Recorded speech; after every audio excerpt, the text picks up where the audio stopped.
This video, we're going to talk about the frame. Now, before you go, nope, not watching this and skipping off, we're going to actually also introduce what's called the pop-up, because the frame is just simply this graphical little rectangle. It's really boring. It does not do a whole lot. It's just a container.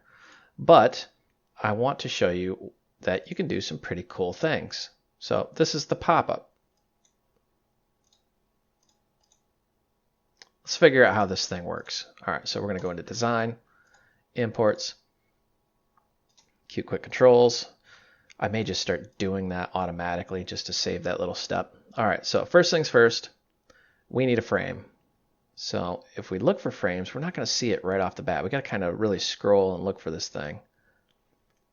Where is it? Where is it? There it is. Grab it, drag, drop. All right, so I'm going to go into our form editor here. Layouts, I want to actually just bang, bang. And I'm going to drop a column in there. And you notice immediately the column is going way outside of that frame. See, there's our column. And there's our frame. Column, frame. So again, our little buddy Clippy here could come back to haunt us. So I'm going to take this column and I'm going to fill the parent. Ta-da! Now it looks beautiful. If it doesn't look like that when you're working, be very afraid of that little clip. And I'm going to take spacing and say 25. Frame. Now when I scale this, our column scales with it. All right, enough goofing around. Let's get to work here. So I'm going to take some checkboxes. Remember, we don't want the delegate because we're not working with a model view. We just want the checkbox, and I'm just going to drag and drop a few of these. So I'm going to say, let's do 2 more. And let's do a button as well. Looks nice and beautiful. I can grab this frame and scale that the way I want it. Pixel perfect, just how I want it. This little guy, I'm going to say this one is buttery goodness. So that's butter. This one is going to be syrup, S-Y-R-U-P. I can never spell syrup. I don't know why. It's just one of those things, and I probably misspelled it already. Fruit, and we're just going to leave this button. Actually, let's call it save. It's not actually going to save anything, but now we want to make a pop-up. Let's go ahead and look in here, and we're going to say pop. Uh-oh, there's no pop-up. Well, what the heck? That is just rude. All right, so pop-up is a non-visual, so we're going to have to go into non-visual land, and I'm going to actually pop right out into the big editor here. All right, so I got the link here for frames, but we're going to talk about the pop-up. And I'm just going to say, and let's call this ID pop-up. Very descriptive, I know. And then what we want to do now is actually build an interface inside the pop-up. But we want to do a few other things first, right? So we're going to say anchors, center in, parent. The parent for that pop-up is going to be the window.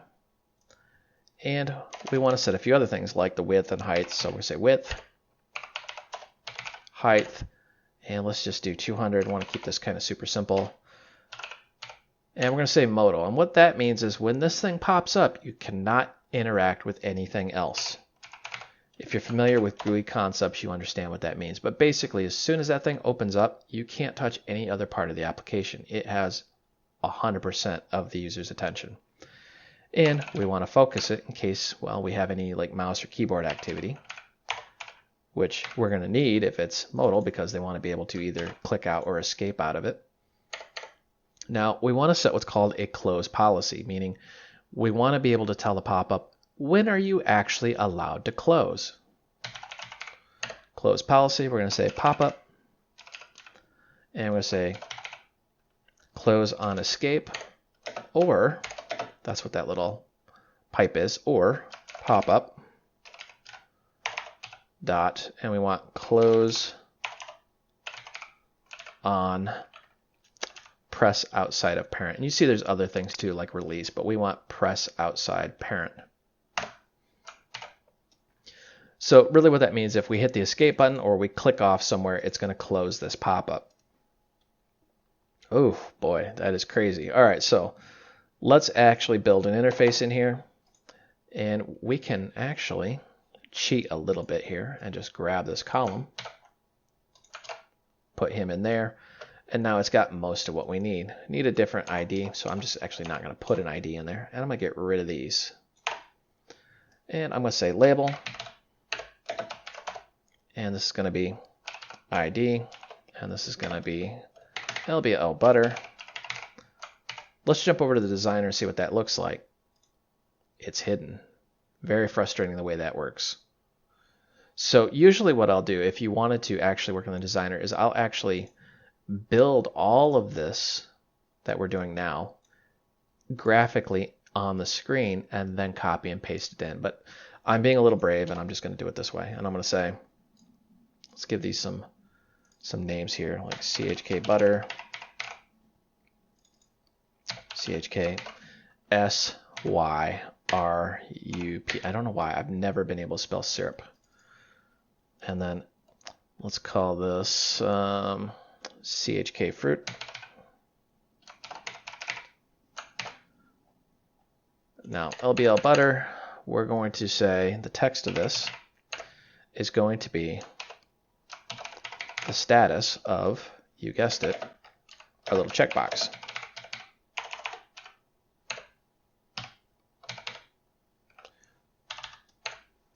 And then we can just simply take this, copy paste,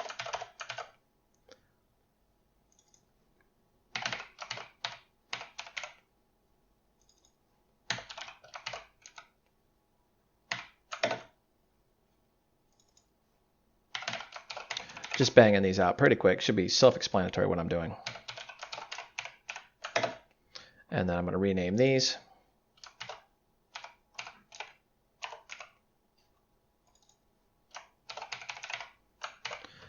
All right.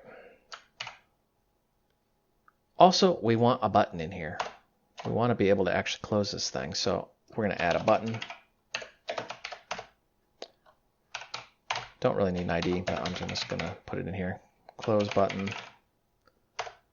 text, and we're just going to simply say close. And let's go ahead and say on clicked. And we're going to say popup dot. Now we could do close. We could also do dot visible equal false.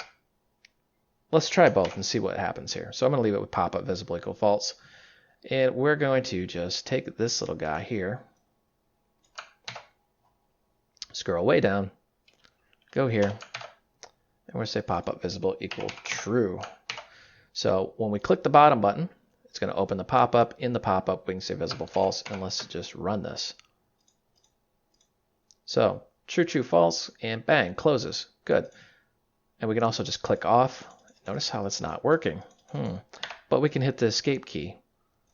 Let's look at this. Let's look at our close policy here. And we're going to say close on press outside, and let's see if that works. This is one of the few things that I've had trouble with. Now that magically works. So we're just clicking off here and it works. So why didn't it work initially? Because we said close on press outside parent. So if this was not modal, we could click on the parent and then it would close this. In theory, I have not always seen it work that way. So let's actually change this around.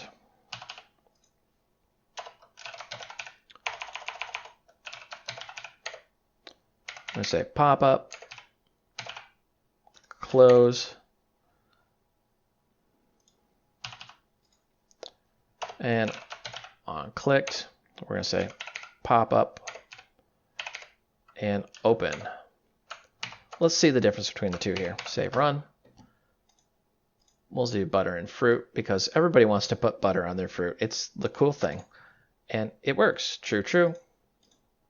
So what's really the difference here? Actually, not much. Which one should you use? Honestly, scoping through the documentation, realistically, you should do pop-up open and pop-up close. You can use visual, visible, but you're going to have some unpredictable results. I wanted to mention both of those because I've seen both of these used out in the wild, and some people swear that they're the exact same thing. And honestly, they may actually function identical. But when in doubt, follow the documentation, which is open and close.